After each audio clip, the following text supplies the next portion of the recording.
이 오늘 본문은 사실은 4장 1절로 9절까지가 아니라 3장과 4장 전체를 함께 보면서 말씀을 나눠야 돼요.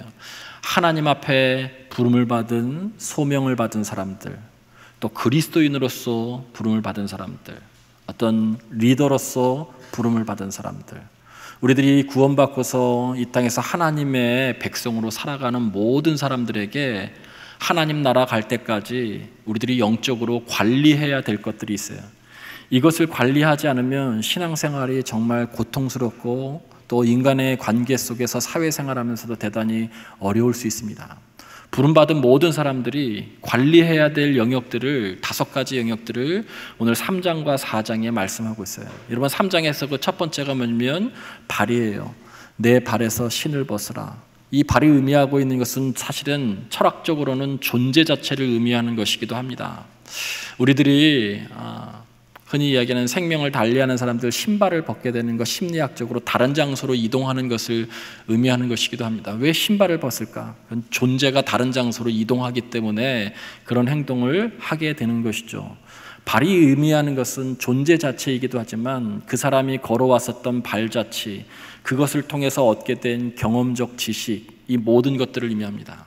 경험과 지식 우리들에게 대단히 중요하지만 그것도 하나님의 뜻보다 앞설 수 없는 것입니다. 하나님 앞에 내려놓고 하나님께서 기름 부으셔서 하나님께서 쓰실 수 있도록 내어드릴 때에 올바른 사명을 우리의 경험과 지식을 통해서 감당할 수 있는 것이죠.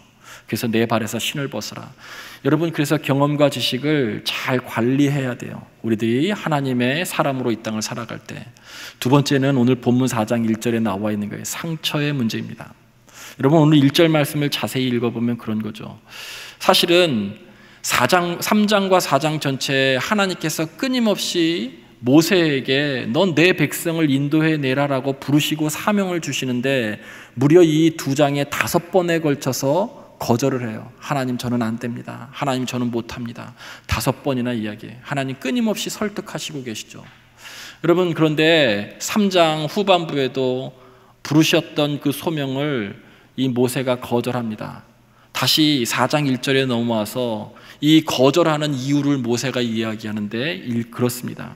만약에 내가 이스라엘 백성들 앞에 나가서 내가 당신의 말을 전하게 될 때 그들이 내 말을 믿지 않거나 따르지 않으면 하나님 어떻게 합니까? 1절이 그 말씀이에요. 당신 말대로 내가 애굽에 가서 이스라엘 백성들 앞에서 당신의 말을 전할 때 내가 전한 그 말을 그 백성들이, 이스라엘 백성들이 믿지 않거나 따르지 않으면 어떻게 합니까?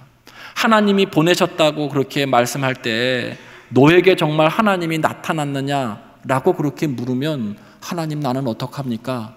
라고 하는 것이 1절 말씀이에요. 여러분, 이것이 무엇이냐면 상처예요. 상처. 모세는 왕궁에서 40년 동안 자랐어요. 어느 날 성장에서 밖에 나와서 40세 때 밖에 나와서 보니까 자신의 동족 히브리 민족이 애굽의 사람들에게 학대를 당하는 것을 보게 됩니다. 여러분, 그래서 그 학대하고 있는 애굽 사람을 쳐 죽여서 시신을 유기하게 되죠. 그 다음날 밖에 나갔더니 이번에는 같은 동족인 히브리 민족들끼리 서로 다투고 싸우는 거예요. 그래서 모세가 가서 이야기를 하죠. 아니, 왜 이렇게 어렵게 살고 있는데 같은 민족들끼리 서로 다투고 싸웁니까? 라고 했을 때 그 같은 민족이었던 히브리 민족들이, 사람들이 모세에게 이렇게 이야기합니다. 당신이 우리의 재판관이요? 당신이 우리의 지도자입니까? 당신 오늘 우리들에게 이렇게 말하는 걸 보니까 당신이 죽인 애굽 사람처럼 우리를 죽이려 할 겁니까? 이렇게 얘기하는 거예요. 여러분, 그 얘기를 듣고서 모든 일이 탄로 난 줄 알고 미디안 광야로 도망가게 됩니다. 자기를 거절한 것이죠. 거부한 것이죠. 같은 민족의 사람들이. 그리고 그들을 위한다고 애를 썼음에도 불구하고 거절당한 거예요. 여러분, 이 거절감이 상처예요. 그 상처가 40여 년 동안 아직도 그의 마음속에 있는 거예요. 그런데 하나님은 자기를 거절한 그 이스라엘 백성, 그 사람들에게 가서 하나님의 말씀을 전하고 그들을 이끌어내라고 하니까 자신이 없는 거죠. 여러분, 누구도 자신이 없습니다. 나를 거절한 어떤 공동체, 나를 거부했었던 어떤 그 공동체에 가서 여러분 제가 설교를 하고 어떤 행위를 한다고 했을 때 얼마나 힘들겠어요. 여러분 바로 지금 모세가 가지고 있는 가장 중요한 부분은 거절의 이유는 상처 때문에 그래요. 상처 때문에. 여러분 이 상처를 하나님 앞에 올바로 치유되고 관리되지 않으면 하나님 나라 가는 그 순간까지 우리들이 아무리 신앙적으로 깊어지려고 애를 쓰고 아무리 다른 사람과 사랑의 관계를 가지려고 애를 쓰고 아무리 우리가 하나님의 일을 한다고 애를 써도 사실은 단 한 발자국도 앞에 나갈 수 없고 우리도 깊어질 수가 없어요. 반드시 상처의 부분이 해결돼야 돼요. 여러분 그것이 오늘 6절로 7절에 나와 있는 말씀이에요. 6절에 7절 말씀에 하나님께서 모세에게 이야기해줘. 내 손을 내 품에다 한번 넣어보라. 넣었더니 나병이 되었던 거예요. 여러분 여기에서 이야기하고 있는 품이라고 하는 것은 마음을 상징하는 것이죠. 깊은 곳, 우리 내면의 깊은 곳. 인간의 모든 죄악들은 내면의 이 마음의 상태가 악함으로, 예레미야서에서도 말씀하고 있는 것처럼 이 세상에 가장 부패한 것이 사람의 마음이다라고 말씀하고 있죠. 그 마음이 죄로 부패했기 때문에 그 마음에서 언어가 나오는 것이고 생각이 나오는 것이고 결국 그것이 행위로 나오는 것이죠. 결국 나병이 손에 들었다라고 하는 그 품에다 갖다 대었던 손이 결국엔 나병이 되었다는 것이 내면이 여러분 부패했기 때문에, 내면이 죄로 물들었기 때문에 나오는 손은 행위를 상징하는 거잖아요. 행위도 결국 물들 수밖에, 죄로 물든 그런 나병의 형태로 나오는 거예요. 그래서 하나님께서 모세에게 다시 내 품에 품어봐라 그랬더니 다시 회복되는 역사가 나타나죠. 여러분 지도자는, 그리고 하나님께 부름받은 모든 사람들은 하나님의 길을 가기 위해서 상처를 잘 관리해야 돼요. 상처 관리가 잘 안 돼서 여러분 공동체를 힘들게 하는 사람들 대단히 많습니다. 상처가 관리가 되지 않아서 사람과 사람 사이의 관계가 여러분 회복되지 않은 사람들이 많아요. 중요한 것은 내 상처가 또 무엇인지 모르는 것도 엄청나게 큰 문제이죠. 내려놓고 내 상처가 무엇인지 봐야 돼요. 그 상처가 행동으로 나오고, 그 상처가 눈빛으로 나오고, 그 상처가 표정으로 나오고, 그 상처가 우리들이 교회 공동체에서 함께 일하는 모습 속에서 나오고, 사람을 대하는 태도 속에 다 여러분 고스란히 반영되는 것이 우리 내면 안에 가지고 있는 상처 때문에 그래요. 오늘 모세가 하나님의 일을 할 때 관리해야 될 가장 중요한 것이 그 품 안에 있는 깊은 상처예요. 너 그 상처 가지고는 도무지 내 일을 할 수 없으니 그것을 회복하라는 거예요.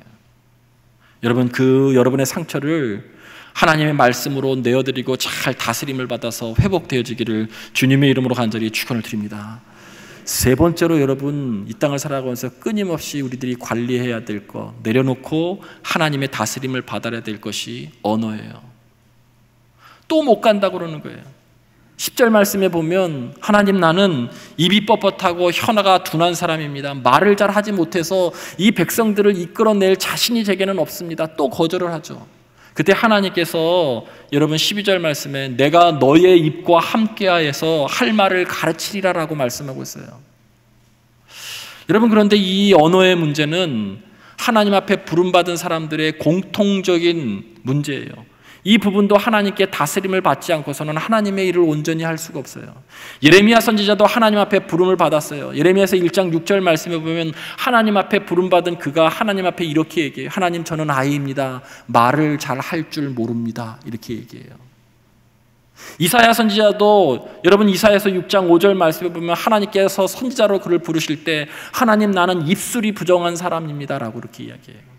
다 하나같이 말 잘 못합니다. 저의 입술이 뻣뻣합니다. 혀가 둔합니다. 저는 정말 말이 부정한 사람입니다 라고 이야기하죠. 여러분 이 언어의 문제가 해결되지 않고서는 지도자가 될 수가 없어요. 언어의 문제가 해결되지 않고서는 하나님의 일을 정말 온전히 감당해낼 수가 없어요. 이 언어라고 하는 것은 대단히 위대한 것이고 뛰어난 것이지만 대단히 위험한 것이기도 하기 때문에 그래요. 그래서 잠언서 18장 21절 말씀에 보면 여러분 그 언어 속에 죽고 사는 것이 혀의 권세에 달렸다라고 말씀하잖아요. 그 언어 한마디에 사람을 살리기도 하고 죽이기도 하고 하기 때문에 그래요. 그 말 한마디 때문에. 잘 생각해 보세요. 여러분, 로마서 12장을 비롯해서 성경, 신약성경 여러 군데에 하나님께서 우리가 하나님의 영광을 위해서 살 수 있도록 은사라고 하는 것을 주셨어요. 그 은사에 대체적으로 80%와 20%의 비율로 나누는데, 물론 여러 가지 은사가 있지만 그러나 그것을 둘로 나누면 하나는 구비하는 은사고 하나는 지원하는 은사예요. 지원하는 은사라고 하는 것은 섬기는 은사, 돕는 은사 같은 거예요. 어떤 것을 지원하는 것이죠. 그러나 대부분의 은사는 구비케 하는 은사예요. 구비케 한다는 것은 준비케 한다는 거예요. 어떤 사람을 세우는 거예요. 어떤 공동체를 세우는 거예요. 무엇으로? 언어로 다 세워요. 말씀을 전하는 은사, 가르치는 은사, 격려하는 은사, 권면하는 은사, 방언의 은사, 예언의 은사, 거의 모든 은사가 전부 다 언어예요. 언어의 다스림을 받지 않고서는 결코 하나님의 삶을, 하나님과 동행하는 삶을, 또 하나님의 일을 하기가 대단히 어렵습니다. 그래서 오늘 3장과 4장에는 이런 발, 그리고 상처, 언어를 이야기해요. 또 한 가지가 있다면 오늘 4장 전체를 다 같이 보셔야 된다고 말씀드렸죠. 4장 후반절에 보면 가족의 문제가 나와요. 이제 애굽으로 떠나는데 그만 가족의 문제가 모세를 발목 잡아요. 그의 아내 시보라가 그의 아들을 할례주는 문제 때문에 대단히 제동을 걸게 되죠. 이 문제도 해결하고 넘어갑니다. 여러분, 하나님의 길을 가는 사람들에게 있어서 가족의 문제는 정말 아킬레스건과 같은 거예요. 디모데전서 3장 4절 5절 말씀에 보면 감독과 직사, 리더들이 가져야 될 가장 중요한 것들을 말씀하고 있는데, 자기 집을 잘 다스려 자녀들로 모든 공손함으로 복종하게 하는 자라야 하나님의 일을 하는 지도자가 될 수 있다는 거예요. 5절에는 사람이 자기 집을 다스릴 줄 알지 못하면 어찌 하나님의 교회를 돌보리요 말씀하고 있어요. 여러분, 그래서 가족도 하나님 앞에 내려놓고 다스림을 받아야 돼요. 시간이 없어서 여러분 이 네 가지 여러분 잘 기억하시면서 발, 상처, 언어, 가족 하나님 앞에 다 내려놓고 다스림을 받아야 돼요. 근데 오늘 본문에서 가장 중요한 것은 손이에요. 내 손에 있는 것이 무엇이냐라는 것이죠. 손은 두말할 것 없이 행위를 상징합니다. 하나님은 행위가 깨끗한 사람을 들어 쓰세요. 죄악에 물든 사람을 결코 들어 쓰시지 않습니다. 하나님은 행위가 깨끗한 사람을 들어 쓰세요. 시편 24편 3절과 4절 말씀에도 여호와의 산에 오를 자 누구며 그의 거룩한 곳에 설 자가 누구입니까? 손이 깨끗하며, 손이 깨끗한 자가 하나님 앞에 서서 하나님께 쓰임받을 수 있다는 거예요. 행위가 깨끗한 자를 이야기하고 있어요. 여러분, 손이 상징하는 것은 다 행위예요. 성경 전체적으로 다 그렇습니다. 나의 의로운 오른손으로 너를 붙들리라. 이사야서 41장 10절 말씀에 그 오른손, 하나님의 행위를 상징하는 것이죠. 시편 19편 1절 말씀에도 하나님이 하나님의 영광을 선포하고 궁창이 그의 손으로 하신 일, 그의 손으로 하신 일을 나타내리로다. 행위를 나타내는 거예요. 행위가 깨끗한 자를 써요. 그런데 오늘 본문에 나와 있는 출애굽기 4장에 내 손에 있는 것이 무엇이냐라고 하는 것은 사실은 행위보다는 다른 것을 의미해요. 내 손에 있는 것이 무엇이냐? 지팡이였어요. 목동이 자신의 생계의 가장 중요한 수단으로 여기는 도구죠. 소유를 의미해요. 그리고 그것으로 맹수로부터의 자신과 양을, 소유를 보호하는 기능을 하는 것이 바로 도구, 지팡이였어요. 내 손에 있는 것이 무엇이냐? 지팡이입니다. 그것을 땅에 던져라, 내려놓으라. 내려놓았더니 뱀이 된 거예요. 그의 꼬리를 잡으라. 다시 지팡이가 된 사건이죠. 여러분, 여기에서 내 손에 있는 것이 무엇이냐? 여기에 여러분이 질문에 답하셔야 돼요. 성경을 잘 보면 5, 6가지 신학적이고 철학적이며 실존적인 질문이 있어요. 그 첫 번째 질문이 뭐냐면, 여러분 창세기에 나와 있는 아담아 내가 어디 있느냐라고 하는 질문이에요. 아마 이것이 두 번째 질문일 거예요. 내 손에 있는 것이 무엇이냐? 신약에 가면 너희는 나를 누구라 하느냐? 이런 신학적이고 철학적이고 실존적인 질문에 스스로 답할 수 있을 때 신앙이 성장할 수 있어요. 여기에서 이야기하고 있는 내 손에 있는 것이 무엇이냐라고 하는 것은 여러분 이런 뜻이에요. 내가 지금 쥐고 있는 것이 무엇이냐는 뜻이에요. 내가 지금 붙들고 있는 것이 무엇이냐는 거예요. 여러분, 우리는 무엇을 붙들고 있나요? 무엇을 쥐고 있나요? 이 붙들고 있는 것은 소유하고 있는 것을 이야기하기도 하고요, 내 삶을 지켜주는 것이라고 생각하는 것을 붙들고 있는 거예요. 내 삶을 지탱하고 있는 그 무엇인가를 우리들은 다 여러분 붙들고 있어요. 왜 붙들고 있어요? 그것이 내가 의지하는 것이기 때문에 그래요. 내가 쥐고 있는 것이 내가 의지하고 있는 거예요. 바꿔서 이야기하면 내 손에 있는 것이 무엇이냐라고 하는 뜻은 너 무엇을 의지하고 사느냐, 이거 묻고 있는 거예요. 여러분, 돈을 쥐고 있는 것, 권력을 쥐고 있는 것, 다 쥐고 있다는 표현과 하나로 쓰여질 수 있죠. 왜 쥐고 있어요? 그것이 내가 의지하는 것이기 때문에 그래요. 그것이 내 삶을 인도해주고 지탱시켜줄 것이라고 얘기하기 때문에 그래요. 하나님은 모세에게 너가 의지하고 있는 것, 쥐고 있는 것 땅에다 내려놔 봐라, 이렇게 땅에 던져라, 내려놔 봐라. 근데 내려놨더니 뭐가 됐어요? 뱀이 됐어요. 성경에서 뱀이라고 하는 것은 예수님께서 말씀하셨던 뱀같이 지혜롭고 라고 이야기할 때 지혜를 상징하는 그 부분을 제외하고 성경에서 뱀이 상징하는 대부분의 모든 것은 시험을 주는 것, 저주, 하나님을 대적하는 자, 죽음에 이르게 하는 것, 그런 것들을 상징해요. 내가 의지하는 것, 했던 것을 땅에다 내려놔 봤더니 그것이 내 삶을 지탱해 주는 줄 알았더니 오히려 그것이 나에게 시험거리가 되고 나를 멸망에 이르게 하고 나를 죽음에 이르게 하는 것을 보게 되는 실체예요. 옛날 성경에는 모세가 놀랬다, 그래서 피했다라고 나와 있는데 오늘 요즘 성경에는 그냥 피했다라고만 나와 있어요. 여러분, 하나님이 여러분에게도 묻고 계세요. 내 손에 있는 것이 무엇이냐? 너 나와 동행하는 삶을 살기를 원한다는데, 너 그리스도인으로 살기를 원한다는데, 너 사명자로 살기를 원한다는데 내 손에 있는 것이 무엇이냐 묻고 있어요. 내가 의지하는 것 나 맞느냐? 적용하면 그런 거예요. 우리들에게 지금 적용하면 너 정말 나 믿고 있다고 하는데 나 믿고 있는 건 맞아? 나 의지하고 있는 건 맞아? 그래, 한번 땅에 던져봐. 그것이 맞는지. 내려놔 봤더니 하나님이 아니라 자식일 때도 있고 물질일 때도 있고 신념일 때도 있고 사고방식일 때도 있다는 거예요. 그래서 깜짝 놀라게 되는 것이죠. 여러분, 우리도 그 실체를 보셔야 돼요. 진지하게 하나님이 우리에게 묻고 계세요. 신앙생활하는 우리에게. 우리는 모두 다 하나님을 믿고 의지한다고 이야기하죠. 정말인지 땅에 한번 던져보셔야 돼요. 2006년도에 많은 그리스도인들에게 도전을 주었던 유명한 신앙 서적이 하나 있어요. 내려놓음이라고 하는 책이에요. 이용규 선교사님이 지은 책, 그래서 베스트셀러가 돼서 많은 사람들이 읽었을 거예요. 이분은 원래 감리교 청년이었어요. 우리 교회에서 개척한 수원에 있는 목양감리교회 청년이었다가 미국에 건너가서 하버드에서 공부를 하고 동양사학을 전공해서 박사학위를 받았어요. 근데 그 좋은 학교, 그 박사학위를 받아서 그쪽으로 사용하지 않고 어느 날 갑자기 하나님의 부르심을 받고서 그만 몽골 선교사로 나가고 말았어요. 그러고 난 다음에 그 몽골 선교 속에 있었던 하나님의 역사를 책으로 펴낸 것이 내려놓음이라고 하는 책이에요. 그 책 2부에 보면 더 좋은 것을 붙들기 위해서 내려놓아야 할 것들에 대한 리스트가 나와요. 자, 거기에 이렇게 나옵니다. 미래에 대한 지나친 인간적 계획을 내려놓으십시오. 왜 그러냐면 미래는 우리 것이 아니기 때문에 그래요. 우리가 아무리 계획해도 그 길을, 그 걸음을 인도하고 성취하시는 분은 하나님이시기 때문에 내려놓으라는 거예요. 물질에 대한 염려, 물질의 주인 하나님이기 때문에 내려놓으라는 거예요. 생명과 안전에 대한 염려, 그것도 하나님의 것이기 때문에 내려놓으라는 거예요.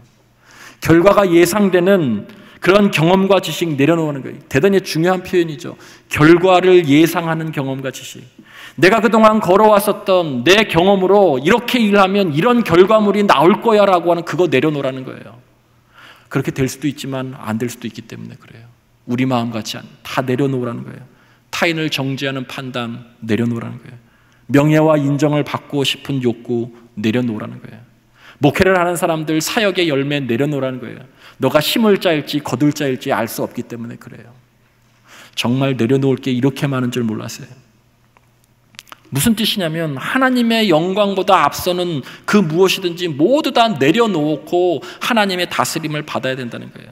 이것을 진정으로 내려놓고 하나님 한 분으로 만족할 때 그때 비로소 하나님이 우리를 찾아오셔서 우리를 들어 쓰시기 시작한다는 거예요.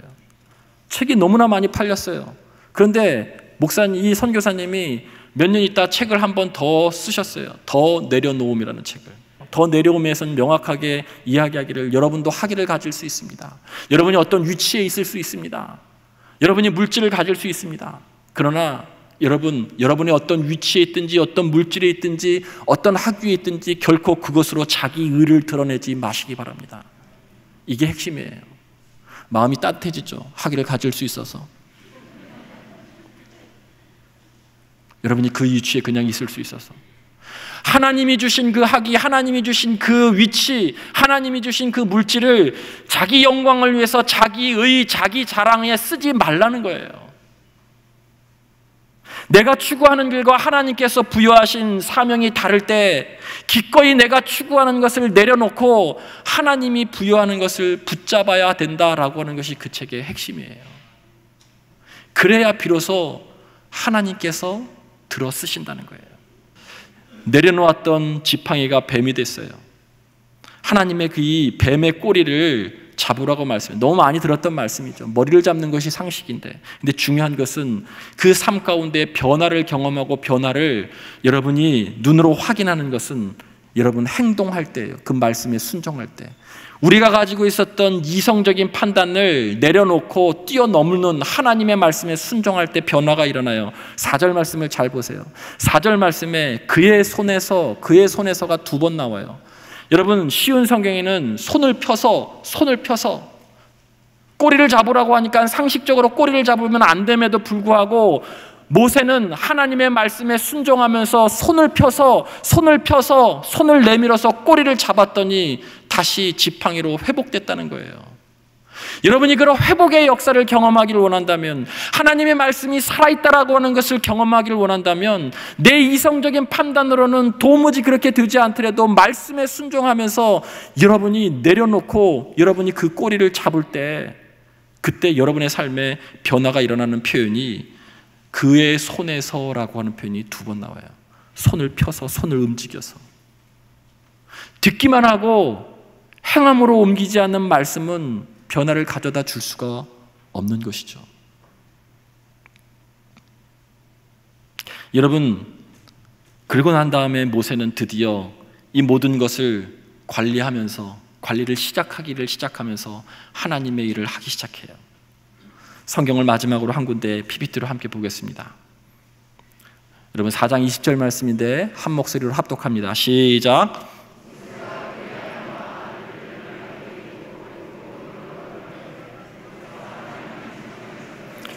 드디어 애굽으로 들어가는데 모세가 무슨 지팡이를 잡았어요?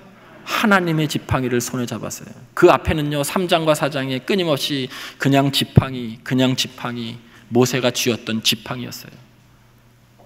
발의 문제, 언어의 문제, 상처의 문제, 행위의 문제, 내가 의지하고 있는 그 문제를 다 내려놓고 시작할 때, 그래서 변화를 경험하기 시작하는 그 순간에 그때 비로소 그가 하나님의 지팡이를 손에 잡았다는 거예요.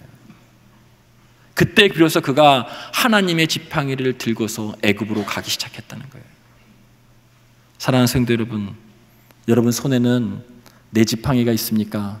하나님의 지팡이가 있습니까? 하나님의 길을 간다고 하는 우리들에게 내 지팡이로 일하고 있습니까? 하나님의 지팡이로 일하고 있습니까? 어떤 것을 의지하고 일하느냐에 따라서, 어떤 것을 쥐고서 여러분이 가정생활, 사회생활, 교회생활을 하느냐에 따라서 확연하게 여러분의 삶은 달라질 거예요. 영생의 길로, 축복의 길로 갈 수도 있지만 멸망의 길로도 갈 수 있어요. 여러분 스스로 묻고 답하시기를 주님의 이름으로 간절히 축원을 드립니다. 그리고 내려놓으시고 하나님의 다스림을 받기를 원합니다.